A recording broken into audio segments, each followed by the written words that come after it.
আপনাদের রাজনীতিটা ভুলে ভরা, এই ভুলে ভরা রাজনীতি আপনারা শুরু থেকে করে এসেছেন।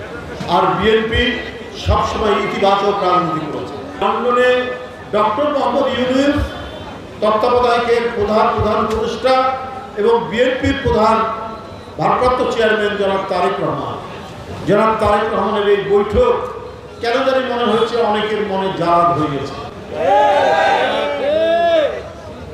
অনেকেই এটা মেনে নিতে পারছেন না। কেন এই জ্বালা ভাই? আপনাদের উদ্দেশ্য কি? আমরা বলেছি এপ্রিলে নির্বাচন হলে, আচ্ছা বলুন তো ভাই, আপনারা রমজান মাসে কি নির্বাচনী প্রচারণা করা যায়? তারপর ফেব্রুয়ারি এবং মার্চের প্রায় গোটাটাই রমজান থাকবে, আর থাকবে হচ্ছে ঈদের আয়োজন।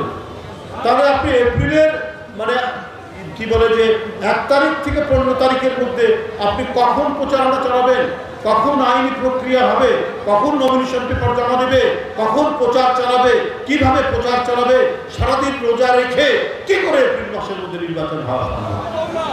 সমাজনীতি মানেই হচ্ছে জনগণের কাছে ওয়াদা, জনগণের কাছে অঙ্গীকার, যেটি দেশনেত্রী বেগম খালেদা জিয়া, যেটি তারেক রহমান বারবার বলেছে। এই হাসিনা দুর্বৃত্ত, এই হাসিনা গণতন্ত্র ধ্বংস করেছে, এই হাসিনা নির্বাচন কমিশন ধ্বংস করেছে, গণতান্ত্রিক অধিকারগুলো ক্ষুণ্ণ করেছে, হরণ করেছে।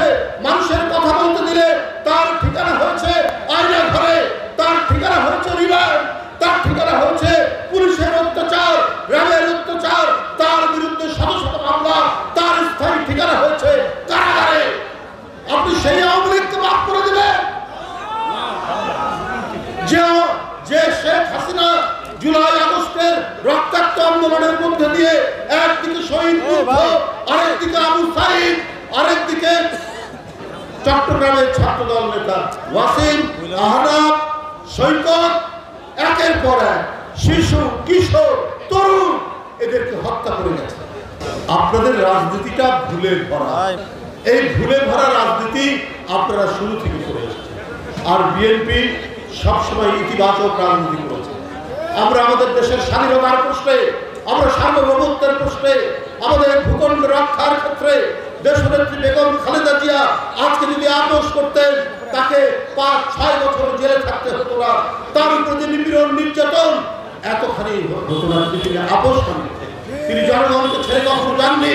ওরা বাংলাদেশ চায়নি, ওরা বাংলাদেশটাকে অন্যের কাছে লিখে দিতে চেয়েছে আর বলেছে আমরা যত পারি লুটে পুটে নিয়ে আমরা চিরদিনের জন্য শেখ পরিবার আর আওয়ামী লীগের কিছু ব্যবসায়ী তারা বিদেশে আরামে এসে থাকবে, কয়েক প্রজন্ম ধরে থাকবে। এইটাই ছিল তাদের উদ্দেশ্য।